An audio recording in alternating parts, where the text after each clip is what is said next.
you been to the Library of Congress? If not, Thursdays are the perfect time to visit. Join them after hours for Live at the Library, where cocktails in the iconic Thomas Jefferson Building meets live music, author talks, crafting, exhibits, and more. Every week is different, free, and inspired by the library's collections.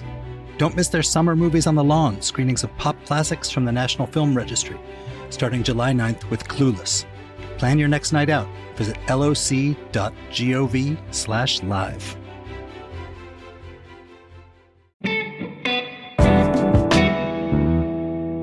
Today on CityCast DC, what does it take to make a dangerous street safer?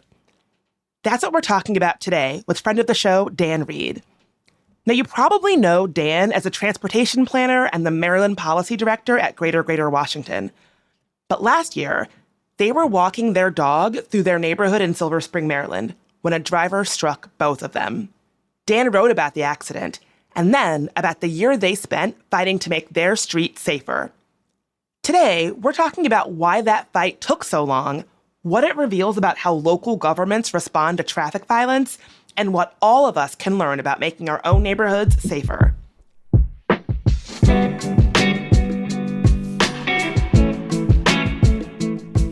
Today is Thursday, July 9th. I'm Bridget Todd, and here's what DC is talking about.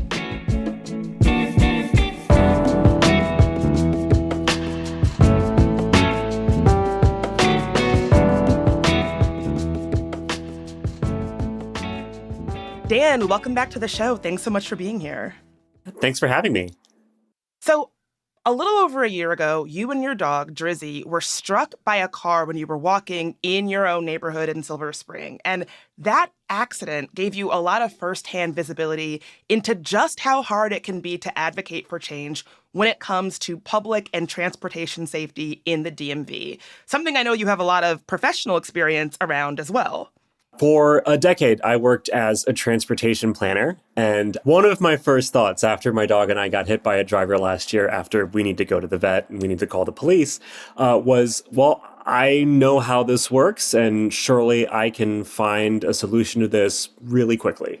Yeah, I mean, you are the Maryland policy director at Greater Washington. You've been advocating for civically engaged communities for a very long time. You're a transportation planner.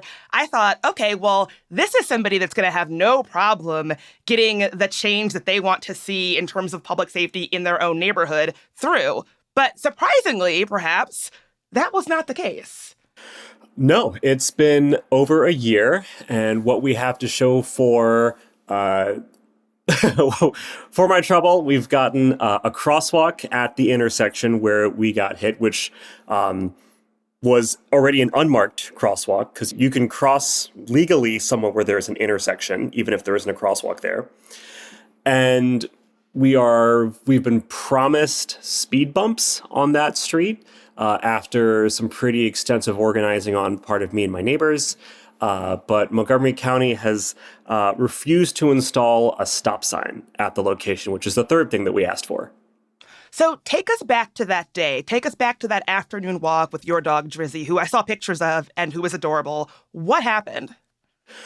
So Drizzy and I were walking back from our afternoon walk, and we were maybe 2 blocks from our house, and we were crossing like one of the last 2 streets we have to cross to get back to our house, a small neighborhood street, mostly residential, called Thayer Avenue. And a driver coming off of another street went through the stop sign a little fast, probably didn't stop. And I could see him coming towards us because we were in the middle of the street at the time. And I tried to wave at him and I yelled, and car was not slowing down. And then finally he swerves, but it's honestly, all I could hear was the sound, and the only thing I could think to do was scream, because I could hear the car pushing up against my dog. He did stop. A neighbor heard and came out of his house to see what was going on, and he helped me over to the grass so I could sit down, take my dog with me, who was limping, and we called 911. They seemed to get confused and asked if I wanted to talk to animal control. And I said, no, I want. And so they I talked to animal control and they seemed to think I found a dog that had been hit in the street. And I said, no, like this is my dog who's been hit by a driver. That was basically that. They did not contact the police. The police did not show up. The driver, like I asked for his information. He wouldn't give it to me. And the thing he kept repeating over and over and over again was, what's wrong? Your dog is fine. So Dan, I've read your writing about this incident and how you've forgiven the driver. When I read this, I was pissed. I was pissed by his reaction, or non-reaction, I guess I should say. I was pissed by the reaction of authorities. I'm trying to not sound too mad, but I'm very mad on your behalf by that reaction. I guess I have to ask, how are you and Drizzy doing today? I mean, if I have to be totally honest with you, one of the things that we learned when I took him to the vet that afternoon was that he has arthritis. Like this was already an issue. And ironically, it took us getting hit by a driver to learn that my dog has arthritis. And so that has actually gotten worse over the past year for sort of somewhat unrelated reasons. He's having some trouble walking. That is not totally related to us getting hit by a car, but I sometimes wonder if it made it worse. That's a totally reasonable thing to wonder. And I guess I ask that because in reading your writing about what happened, I was really struck by the sort of lack of urgency from both the driver and then the authorities. Like the driver repeating, your dog is fine, your dog is fine.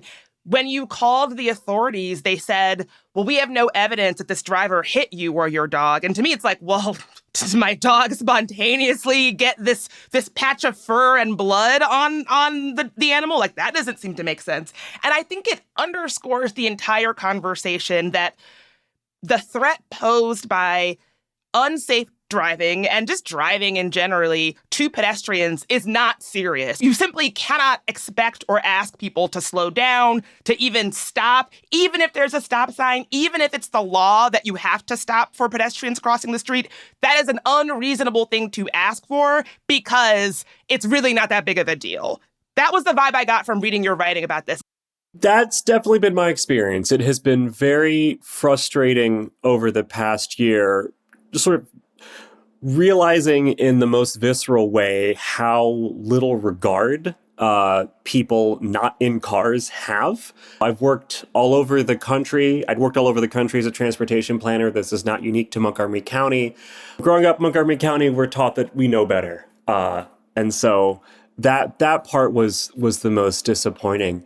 And I think it's not just about cars and drivers and pedestrians, but it's also, can we trust our government to do its job? When you call the police, will someone come to provide aid? When you contact local officials with a problem, will they actually seek to solve the problem? It was disappointing to find out what the answer actually was when it came down to it.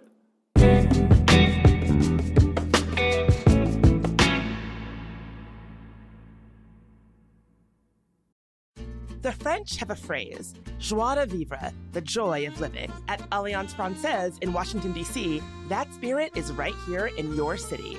Language classes, cultural events, a community that makes French feel like home. And this summer, kids can dive into French immersion camps with weekly themes and field trips. And when you become a member, you save on all of it. Classes, camps, and events all year long. So discover your joie de vivre at francedc.org. That's francedc.org. Well, let me just keep it real with you in reading what you've written about this. It sounds to me like one of the things that you're saying is that the reason why you cannot just expect that authorities and the institutions that should be keeping you safe will is because you live in a neighborhood that is majority minority and mostly renters. Do you feel like that is part of the reason why your community cannot expect for the folks and institutions that are meant to be keeping you safe to do exactly that? It certainly feels that way. I'd be lying if I said it's something I don't think about a lot, especially walking around my neighborhood and seeing the way drivers behave and the speeding and the aggressive driving and the habits of drivers to park on the sidewalk, which is pretty common in my neighborhood. And parking on the sidewalk is wild. I mean, That is the level of laissez-faire that somebody thinks you can just park here and it's fine. Nothing's going to happen. What would happen to me if I parked here? That to me is truly just shows how bad the situation is. Well, exactly, right? People learn not to expect a consequence. And so they just continue doing the behavior because they think no one cares. Something that struck me is how you basically had to become kind of like your own investigator to collect the evidence of this accident and use that to try to instigate change. Your neighbors really helped you by kind of coming together for this. What was that experience like? Honestly, in a year that really shook my faith in the power of local government, I was really inspired by the way that my neighbor stepped up for me. From the moments after the crash when the neighbor across the street came out to see what was going on and make sure that my dog and I were fine, to that very same neighbor helping to organize folks on his block, because I don't live on the block where we got hit, to help organize those neighbors to basically navigate Montgomery County's process for getting a speed bump, which involves several months of basically having to go door to door to every home and every apartment and asking people to fill out a form saying whether they would oppose or support the installation of speed bumps. It struck me it struck me how many folks I spoke to who had similar experiences with traffic violence. As I wrote, at the same time in my neighborhood, there was another crash a few blocks away where an 11-year-old student was hit on his way home from school by a driver who wanted to swerve around a stopped bus. And, we are still, my neighborhood association where we are still pushing for improvements at that intersection from Montgomery County. And I think it makes clear that it would be easy to think of this as a random incident that just happened to happen to you. But the fact that, there are other incidents involving other people at this intersection. People have been talking about this intersection for a long time. Makes it seem like not just a random thing, but really a failure of institutions to, abide by the responsibility of keeping folks safe. Absolutely. In my career as an urban planner and now as an advocate, I know what good policy looks like. I know what best practices are for street design. I literally worked on street design guides, right? So I know what you're supposed to do. The issue isn't that we don't know how to make a safer street. It is a political issue. The will has to be there to make changes, to provide funding for the changes, to decide what criteria you use in whether to do a certain improvement and who should get a say. Those are political choices. And it often feels like leaders choose whatever is least inconvenient to drivers. When I hear your story, it's hard to feel otherwise. You've written, "We treat driving as so essential that we don't acknowledge that drivers also have a responsibility to other people. I am choosing to live my life believing that people are capable of good things. I think about all the love and kindness I have received from my friends and family and complete strangers over the past few weeks, if only because we're all members of the same very unfortunate club." And I do think that gets at something in this conversation, that driving is seen as such an unalienable right, that anything that we ask that just kind of acknowledges that, oh, well, if you're driving, you are piloting a very serious machine that could kill somebody. Let's have a little bit of consideration for that in a place where people are walking around. That seems to be that the powers that be are making policy choices that would say that even that dynamic or that question is unreasonable. It's funny because in driving school, right, they do teach you about the rules of the road and the responsibility that you have as a driver, right? We take driving very seriously when it is teenagers learning to drive for the first time. And that's basically it after that, right? We don't often hold drivers as adults accountable in the same way that we do when you're first getting your driver's license. When you initially were asking for a four-way stop at that intersection, they told you, well, we're not going to put a four-way stop here because we understand your concerns. We get it. But it is unlikely that motorists would respect what they see as an unwarranted stop sign along Thayer Street, where they don't necessarily see a reason why they should stop. And I'm thinking, oh, I didn't realize that if I didn't think that this law made sense, then it's like, oh, it's like fine to just not abide by it. If I don't feel like there's any reason to stop, you really kind of don't have to. That's basically what they told you. I was kind of shocked by that as someone who was hit by a driver who ran a stop sign. It's like I know drivers don't always follow the rules. And the question is, well, what are the consequences for other people when someone doesn't follow the rules? So eventually you did get some changes, a marked crosswalk and the speed humps. Does that feel like a victory for you all? Honestly, it does. A few weeks after the crosswalk went in, this was back in March, we got stopped on the street by a parent who said that, until it was there, she had felt afraid to let her kids walk to school. And this crosswalk is a block from the elementary school, right? But because there's a crosswalk, she now will let her kids walk to school. And that really blew me away, right?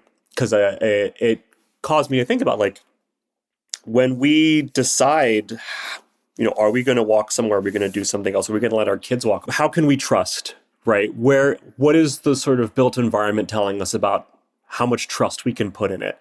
And that something that both to me felt very big and very small, getting this crosswalk could have a meaningful impact on a parent's ability to feel safe letting their kids walk. That was really powerful. That made it all worth it. I'm going to ask you to take off your sort of personal hat for a minute and put on your, public safety, urban planning hat. Both DC and Maryland have Vision Zero programs that are designed to reduce the injuries and deaths on roadways. In DC, it does not feel like we have gotten to Vision Zero. We have not gotten to Vision Zero. But can you tell me more about these programs and whether or not you think that they are effective or even have the ability to be effective? Yeah, so Vision Zero is a worldwide movement that began in Sweden, where nationally they set a goal that we are going to eliminate all traffic deaths. And the way that they chose to do that was through a combination of changing the way streets are designed and function, strengthening enforcement, strengthening driver education, a variety of different tactics. And, countries all over the world have adopted Vision Zero. States have adopted it. Local jurisdictions have adopted it. Montgomery County was one of the first in the country to adopt Vision Zero. And, as I said, we know how to do it, right? We know how to reduce the risk of traffic deaths and traffic injuries. It is political. We have to choose to change the policies, to change the way we design the streets, to change the way we enforce the laws, to change the way that we educate drivers. And many communities in the United States, because it's not just DC, it's not just Montgomery County, many communities in the United States have been reluctant to take all of the steps necessary to actually get to Vision Zero. Why do you think that is? Cars.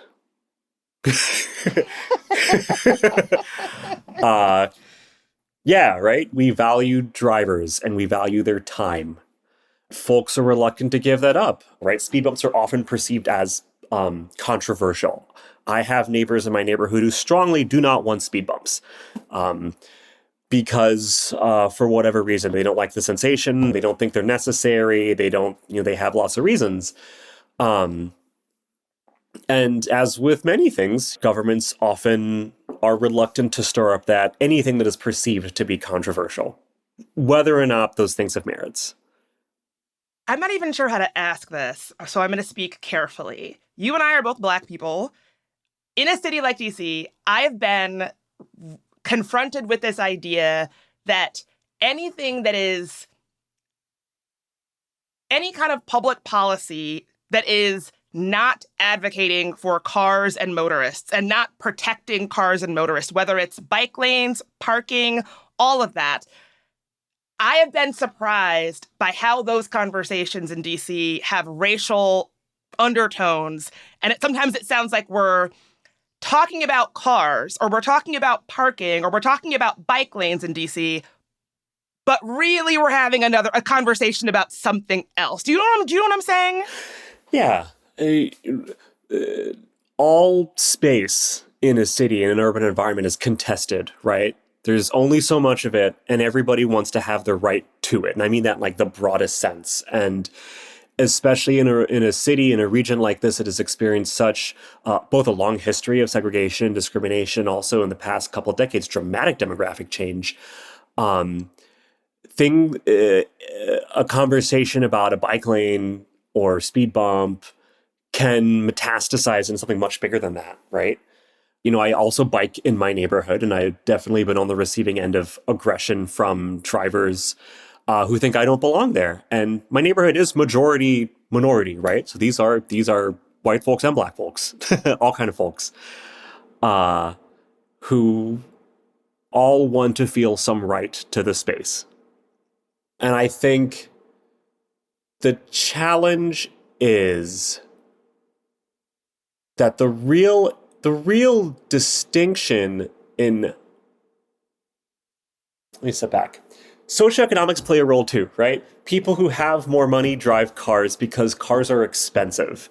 And we often forget the class implications of this, because when you look at what is sometimes referred to as the high injury network, the neighborhoods where they have the highest number of pedestrian crashes, of traffic violence, are often lower income neighborhoods. Because you have, and of course, because race and class track, they're often majority minority neighborhoods, because that's where a lot of people are out walking and biking. And we don't often perceive that, we don't talk about that, because when we see bike investments in wealthier white neighborhoods and we see white people riding bikes, we assume, well, that's only who that is for. And there's been a lot of, I think, work and conversation, especially in the past couple of years, to change that perception, because it has to be done. The street is for everybody, bikes are for everybody, walking is for everybody. We don't have to get bogged down in that conversation. I think you answered that beautifully, because I do think everybody benefits, everybody is safer, everybody is happier when good decisions about infrastructure are made, when equitable decisions about infrastructure are made, policy decisions. Everybody benefits. I wonder if we have to do some work around cultural change of how we talk about that and how that is reflected back at us, so that we can really get the message that, this benefits all of us. Absolutely. The lesson I keep for learning over and over again throughout this process is it never was just about safety, right? It is about creating streets and spaces that people want to be in, that everyone feels comfortable in, that people feel welcome in. Whether it's to not just as they're passing through, but, we want people to come and live here, and people to come and work and spend their money and what have you. And like, when people are allowed to just park on the sidewalk and speed and act aggressively, people don't want to spend time in those places. People don't want to live there. And that burden falls on everybody. Your story happened in Montgomery County, but as you said, these are conversations that are not limited to the DMV. They're happening all over the DMV, but also elsewhere. From your perspective as a planner, are there cities or places that are doing a particularly good job at making the street safer that we could be borrowing from? I mean, honestly, this part of the world is doing better than most. That's not an excuse. That's not to justify, but as far as big cities go, DC has done some very good things in the past couple of decades. The progress has stalled. Montgomery County has made some really big strides, especially for a big suburban place. And it too has stalled. We are simultaneously kind of setting the example for the rest of the country, and we have so much more left to do. What would you like to see the area do? As a planner, are there things that we should be doing that you feel like would reduce traffic deaths? Boy, how much more time do you have? We have to invest in automated traffic enforcement. These are speed cameras, stop sign cameras. Maryland is introducing a pilot for crosswalk cameras. that are both more equitable in enforcement because they can take police out of the equation at the traffic stop, and also can, over time, really impact driver behavior. That is one thing. We have to invest more in sidewalk infrastructure and bike infrastructure. We have to do more for traffic calming, to redesign streets to slow the cars down. And there's, a whole range of tools for that. One sort of way to think about this is what's sometimes called quick build infrastructure. This is like paint and flex post sticks. And when there is a crash, when there is an injury, when there is a fatality, being able to get in there right away, identify what happened, and then make the changes quickly to prevent it from happening again. This is something DDOT in DC actually has done in the past at intersections where there have been fatal crashes. One pretty close to me is Piney Branch Road near the Tacoma Education Campus. This is Piney Branch Road and like Cedar Street, I think. There are these really cool murals on the pavement that are sort of delineating areas where cars aren't supposed to go. They use the flex posts. They have bike lanes.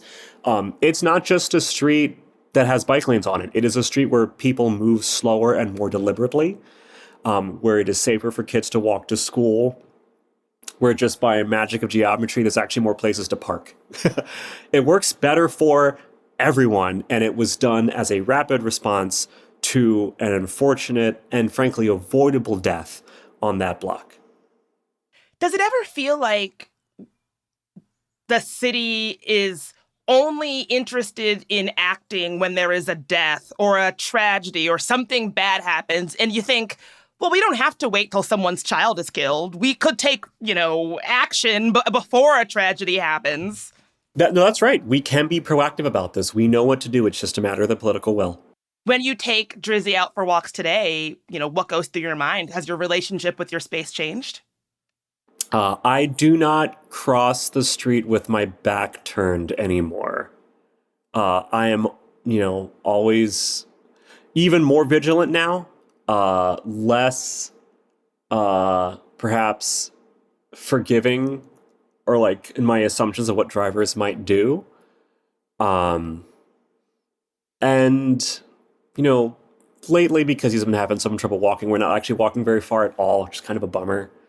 Because it's one of my favorite things to do with him. We'd walk for miles a day once upon a time. And I can't wait to start doing that again, especially as the changes that need to happen in my community happen. And I and other folks will hopefully feel a lot more comfortable walking here.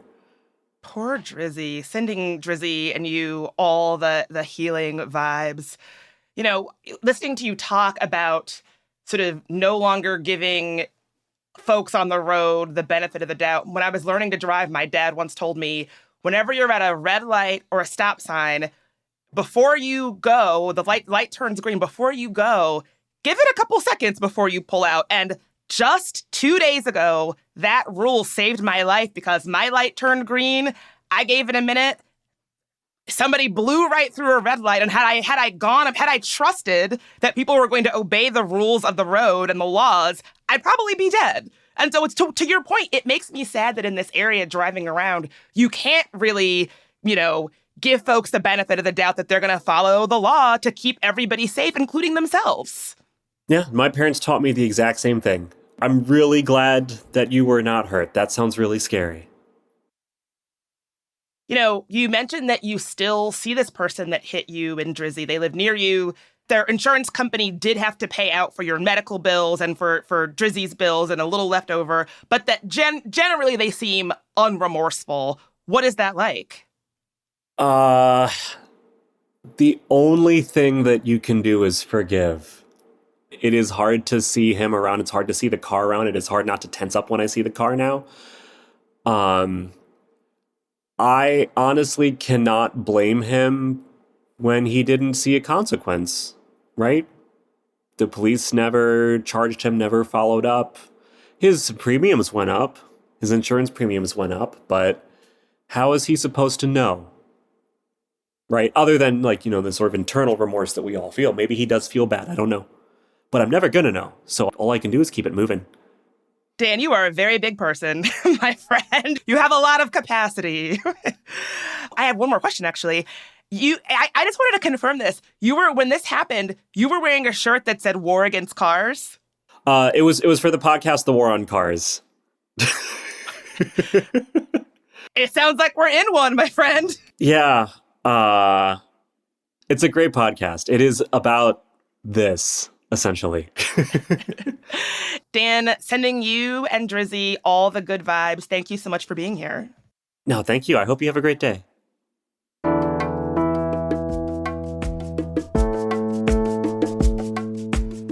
That is all for today here on CityCast DC. If you enjoyed the show, why not tell a friend that wants to make their street safer?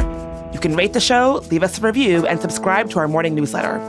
We'll be back tomorrow morning with even more news from around the city. Talk to you soon.